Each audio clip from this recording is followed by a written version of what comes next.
सुना रहे हैं राजन। गोप गोपीगण एक दूसरे पर दूध दही उड़ेल रहे हैं, माखन के गोले चलाए जा रहे हैं। बड़ा दिव्य उत्सव प्रकट हो गया और नंद बाबा मुक्त हस्त लुटा रहे हैं, पर समृद्धि कम नहीं हो रही, क्योंकि समृद्धि ऐश्वर्य की देवी भगवती रमा देवी वहां पहले ही आके बैठ गई हैं। हमने कहा ना, सब देवी देवता उनके परिकर पहले ही आ गया कि तते आरभ्यनन्दस्य ब्रज सर्व समृद्धिमान् हरिर्निवासात्मगुणे रमा क्रीडन् भूनृपः। अच्छा, नंद बाबा को याद आया कि हर वर्ष हम कंस को कर भिजवाते हैं, इस बार समय पे कर नहीं गया तो नंद बाबा को लगा कि कंस कहीं नाराज ना हो जाए, या कंस अपने सेवकों को भेज दे और उन्हें पता चले कि मेरे यहाँ लाला हुआ है, कोई उपद्रव कर दे। तो सोचा कि यहाँ उत्सव चली रहा है, सब लोग मिलजुल के आनंद ले रहे हैं, मैं जो है कर पहुंचाने के लिए जाता हूं। ऐसा मन में विचार करके अपना दूध दही माखन कर के रूप में, टैक्स के रूप में लेकर के, और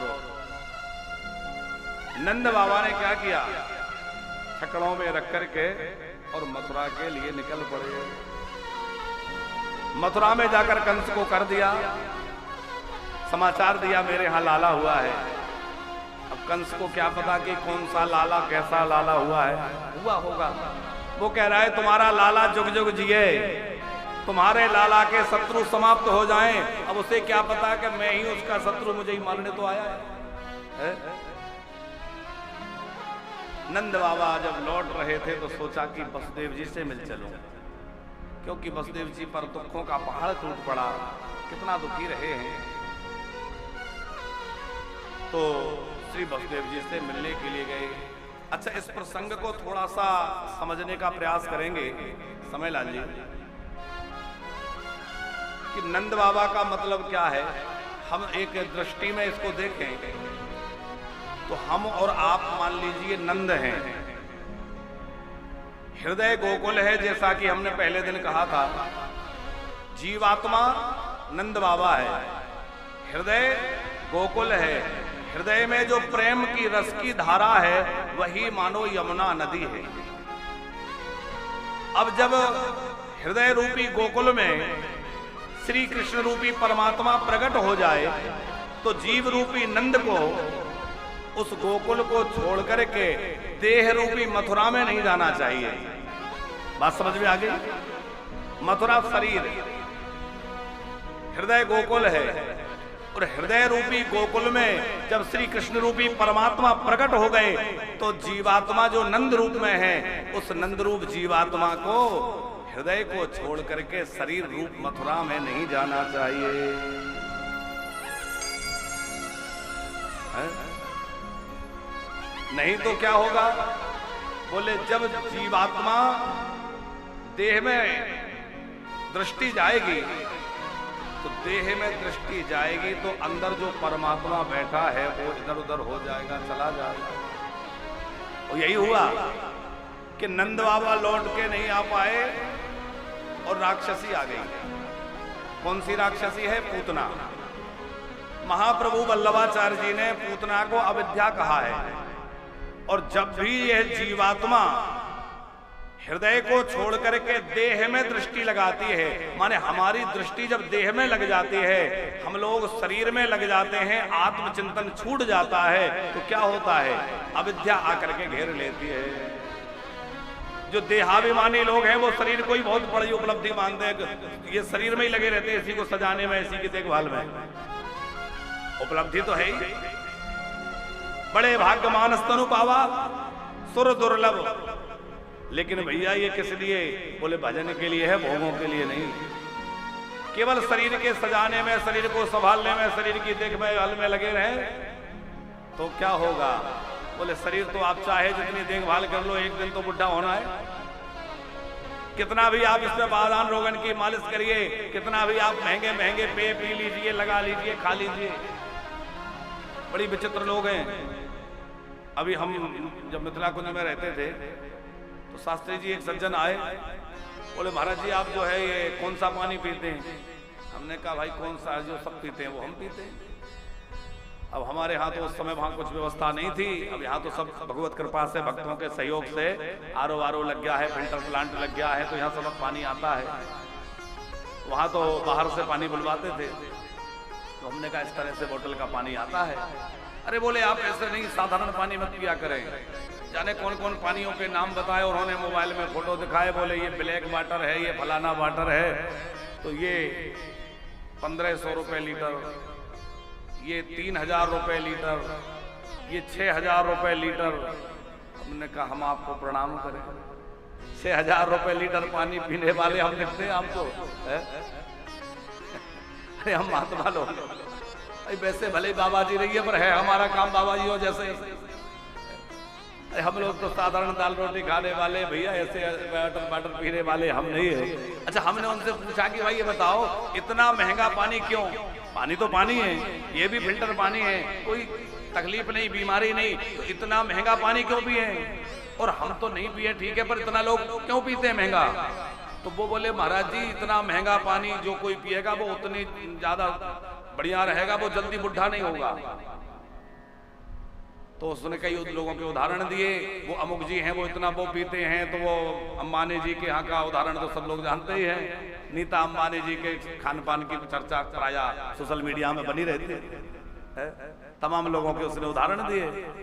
तो उन महाशय को हमने कहा तो ज्यादा कुछ नहीं, पर मन में हंसी लगी कि वो 6000 रुपए लीटर का नहीं 60,000 रुपए लीटर का पानी भी पी ले, आखिर बुढ़ा तो होना पड़ेगा और मरना भी पड़ेगा। मरना पड़ेगा कि नहीं? बचेगा कोई? अरे चाहे जो कर लो, बुढ़े भी हो जाओगे, मर भी जाओगे, इसलिए इस देह को ही पुष्ट करने में मत लगे रहो, बल्कि इस देह से उस अविनाशी तत्व को प्राप्त करने के साधन में लग जाओ। इस विनाशी शरीर से अविनाशी को कैसे पाया जाए? शरीर भले ही विनाशी है, पर इससे अविनाशी को पाया जा सकता है। इसलिए भैया ऐसा साधन करें कि अविनाशी परमात्मा हमें प्राप्त हो जाए। गोस्वामी तुलसीदास जी ने जो उपमाएं दी है मानस में, बड़ी अद्भुत है समय लाल जी। तो एक बड़ी अच्छी चौपाई रामायण की हमें लगती है। गोस्वामी जी कहते हैं सेवा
सीताराम जी की कैसे सेवा करते हैं, तो वहां गोस्वामी जी ने उपमा दी, जिमि अविवेकी पुरुष शरीर ही, जैसे अविवेकी व्यक्ति अपने शरीर की साज श्रृंगार संभालने में लगा रहता है, वैसे ही श्री लखनलाल जी सीताराम जी की सेवा में से लगे रहते हैं।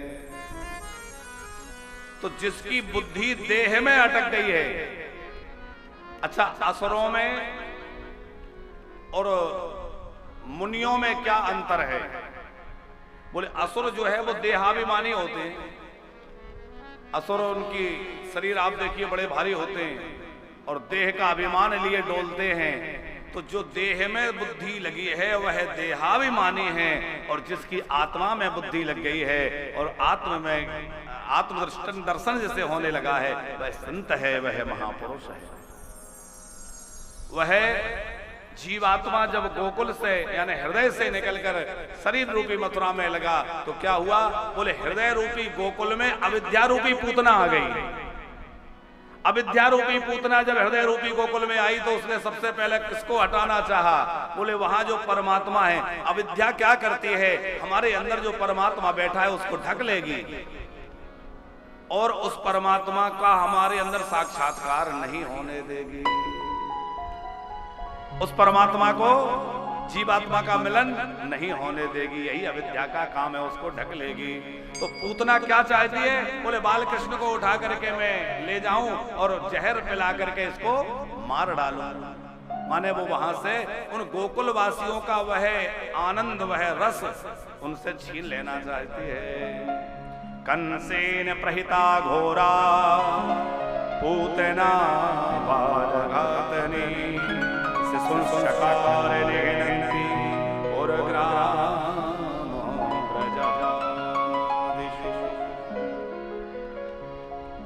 पूतना कौन सी तिथि में आई? चतुर्दशी में। अष्टमी में लाला प्रकट भये, नवमी में नंद महोत्सव मना, द्वादशी में भोले बाबा दर्शन करने को पधारे बाल रूप का, और द्वादशी के बाद चतुर्दशी में पूतना आई। अविद्या भी 14 जगह रहती है। कहां कहां? 5 कर्मेंद्री, 5 ज्ञानेंद्री, मन, बुद्धि, चित्त और अहंकार। इस तरह से मिलाकर इन सबकी संख्या होती है 14। इन 14 स्थानों पर अविद्या आकर के बैठ जाती है, पूतना आकर के बैठ जाती है। इसलिए वो चतुर्दशी में ही आई है। यशोदा मैया को बधाई देने का नाटक करने लगी, मैया बधाई हो, मैया बधाई हो। अब यशोदा जी देख रही है ये कौन आ गई, बातें बनाने लगी। ब्राह्मणी हूं, मथुरा से आई हूं, आपके बालक को आशीर्वाद देने के लिए। यशोदा जी बहुत भोली हैं। यशोदा का मतलब है यशः ददाति इति यशोदा, जो सबको यश प्रदान करे वो यशोदा है। और नंद का मतलब क्या है? नंद्यति सर्वजनान सानंदा, जो सबको आनंद लुटाए, सबको आनंद दे, वह नंद है। तो यशोदा जी तो सबको यश देने वाली हैं। बोली देखो ऐसा है, आप सबों के आशीर्वाद से तो लाला हुआ है, देखो पालने में है, जाके आशीर्वाद दे आओ। मैया दूसरी गोपियों के सत्कार में लग गई। पूतना ने बालक को उठा के गोद में लिया, और कन्हैया ने जब पूतना को आते देखा तो आंख बंद कर ली। आंख क्यों बंद करी वो आपने खूब सुनाई है, कई बार हम लोगों ने चर्चा खूब बृहद की है, कई कारण संतों ने बतलाए हैं। पूतना ने जैसे ही लाला को गोद में लिया तो पूतना को बड़ा सुख मिला, क्योंकि ब्रह्म संबंध हो रहा है, खूब आनंद मिला। और उसके बाद पूतना जो है अपना पयोधर निकाल करके, और जैसे ही मैया यशोदा जो है सखियों में लगी है, पूतना ने अपना पयोधर निकाला और यशोदा नंदन के लाला के मुख में दे दिया। कन्हैया जो है पहले तो उसका जहर पिया, थोड़ा बहुत दूध निकला होगा तो पिया, जैसे हमें लगता नहीं निकला होगा तो राक्षसी उसके प्राणों का हरण करने लगे। और प्राणों का आकर्षण जब ठाकुर जी ने प्रारंभ किया तो भगवान सबके प्राणपति हैं, सोचा कि अब इसके प्राणों को मैं अपने में समाहित कर लेता हूं। और प्राणों का हरण करने लगे तो पूतना को भयंकर वेदना होने लगी। पूतना चीत्कार करने लगी, अजी मुझे कुछ हो रहा है, ये बालक तो मरता नहीं और मुझे क्या हो रहा है। घबराई पूतना तो महल से निकलकर, नंद भवन से निकल के मथुरा की ओर भागी। अच्छा, राक्षसों की एक विशेषता यह है कि जब मरते हैं तो अपने असली रूप में आ जाते हैं, चाहे जैसा रूप बना ले, पर मरते समय असली रूप में आ जाते हैं। जैसे ही ठाकुर जी ने उसके प्राणों को खींचा, चिल्लाने लगी जोर जोर से, समुंच मुंचाल प्रभासने निस्प्रीडमान अखिल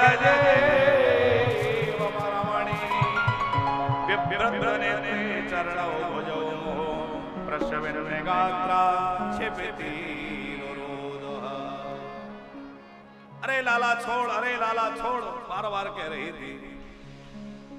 अब कन्हैया अभी केवल 6 दिन के और छोटे से लाला धीरे से बोल पड़े, मासी जी हम जल्दी किसी को पकड़ते नहीं हैं, और एक बार जिसको पकड़ लेते हैं फिर बीच में नहीं छोड़ते, फिर तो ठिकाने पे लगा के ही छोड़ते हैं। अब तो तुम्हें ठिकाने लगा कर ही छोड़ेंगे, रास्ते में नहीं छोड़ेंगे।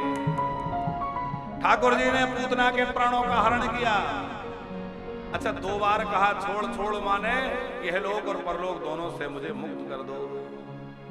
भगवान ने उसको मुक्त कर दिया, प्राणों का हरण किया। धड़ाम से पूतना गिरी, बड़ा भारी शब्द हुआ और के प्राण चले गए। बोली पूतना मर्दन भगवान की जय। ठाकुर जी ने पूतना का हरण किया। इतना भयंकर शब्द सब ब्रजवासी भागे। भाई क्या हुआ? देखा इतनी बड़ी राक्षसी ये कहां से आई? एक बोला आई तो ठीक, पर ये बताइए मरी कैसे? तीसरा बोला लगता है भाग रही होगी, ठोकर लग के गिरी। एक बोला क्यों रे ठोकर लग के गिरती तो मुंह के बल गिरती, पर ये तो उल्टी गिरी। तो उल्टी कैसे गिरी? चौथा बोला भैया गिरी मरी वो सब छोड़, पहले ये देख ये लाला इसको कैसे मिल गया, कन्हैया इसके साथ है। बोले पहले लाला को वहां से उतारो। तो जैसे तैसे कन्हैया को नीचे उतारा। मैया यशोदा तो बहुत भयभीत हो गई, मेरा लाला अभी बहुत छोटा है, इतनी भयंकर राक्षसी इसको हरण करके ले जा रही थी, कहीं ऐसा ना हो लाला डर गया हो, कुछ हो गया हो। तो मैया ने गोद में लेके लाला को दूध पिलाया, कन्हैया दूध पीने लग गए। अच्छा बालक दूध पीने लगे, इसका मतलब स्वस्थ है, ठीक है। मैया को लगा कि नहीं नहीं ठीक है, पर मैया को लगा राक्षसी को छू गया है, इसका पवित्रीकरण होना चाहिए।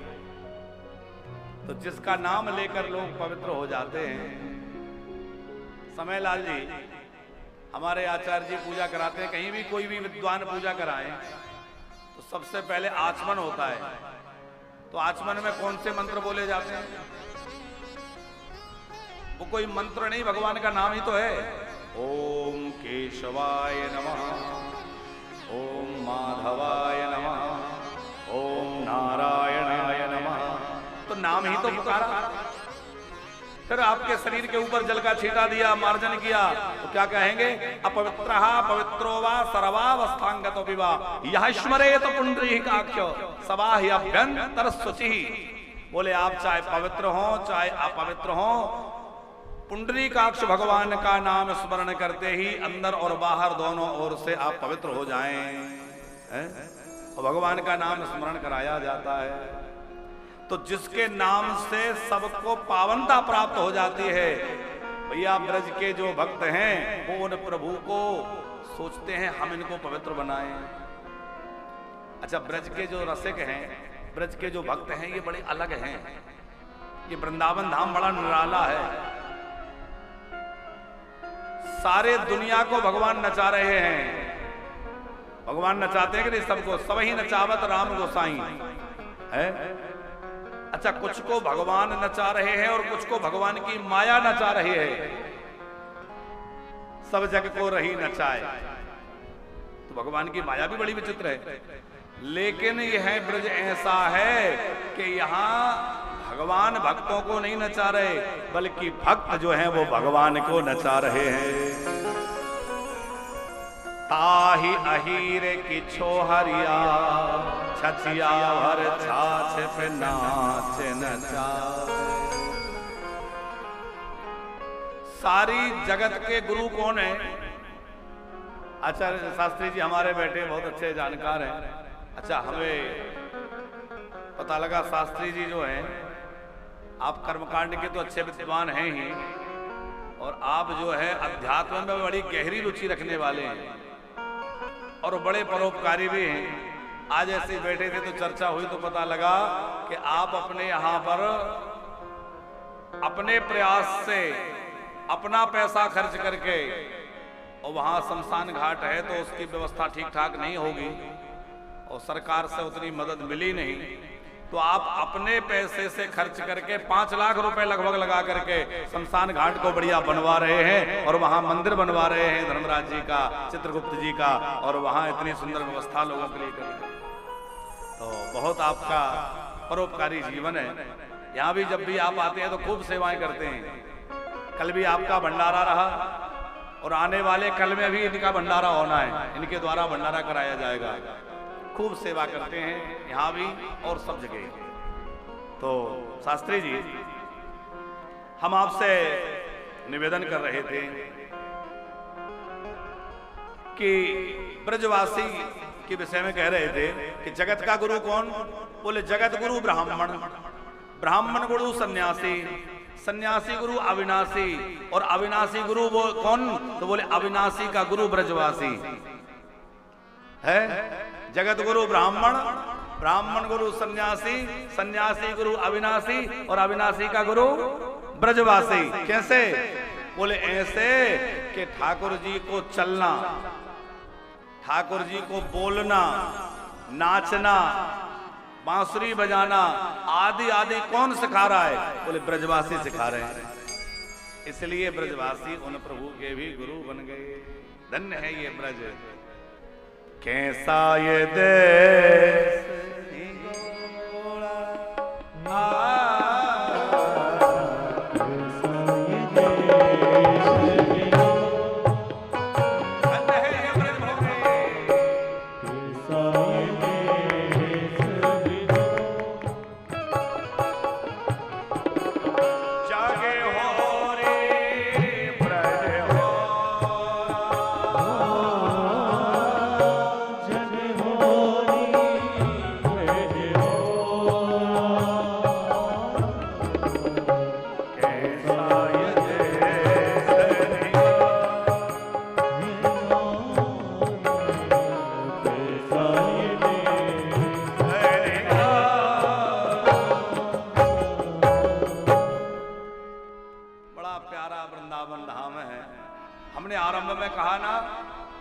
वृंदावन जो है ये नित्य गोलोक से ही ठाकुर जी लेकर आए इस ब्रजभूमि को, और इसमें रहने वाले भी ठाकुर जी के ही परिकर है।